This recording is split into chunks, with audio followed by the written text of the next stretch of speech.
Pemerintah Kabupaten Badung lewat Badan Pendapatan Daerah Bapenda Kabupaten Badung menemukan ratusan villa yang berkedok rumah mewah hingga Juni 2024. Pendataan villa berkedok rumah mewah dilakukan untuk mengoptimalkan pendapatan dari sektor pajak, mengingat praktik ini cukup marak di Kabupaten Badung.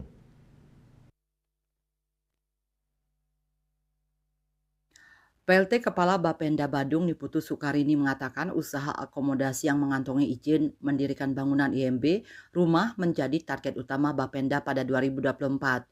Menurutnya, pendataan villa dilakukan oleh Kabid Data dan IT Bapenda.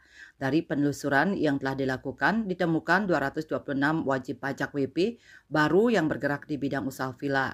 Dikatakan pendapatan pajak telah mencapai 2,653 triliun rupiah lebih dengan capaian retribusi daerah sebesar 154,1 miliar rupiah lebih.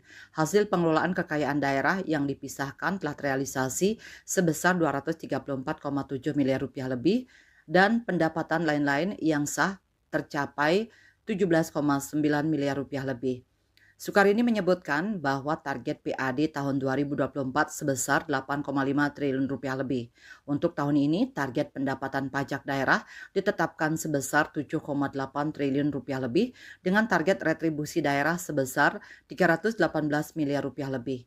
Target hasil pengelolaan kekayaan daerah yang dipisahkan adalah 209,4 miliar rupiah lebih, sedangkan target pendapatan asli daerah yang sah ditetapkan sebesar 215,2 miliar rupiah lebih. Total target pendapatan asli daerah PAD untuk tahun 2024 adalah 8,5 triliun rupiah lebih. Penemuan 226 villa yang berkedok rumah mewah ini diharapkan dapat memberikan kontribusi signifikan terhadap pencapaian target pendapatan pajak daerah. Dengan adanya pendataan dan penelusuran yang lebih ketat, diharapkan potensi kebocoran pendapatan daerah dari sektor pajak dapat diminimalisir. Parwate Bali Pos.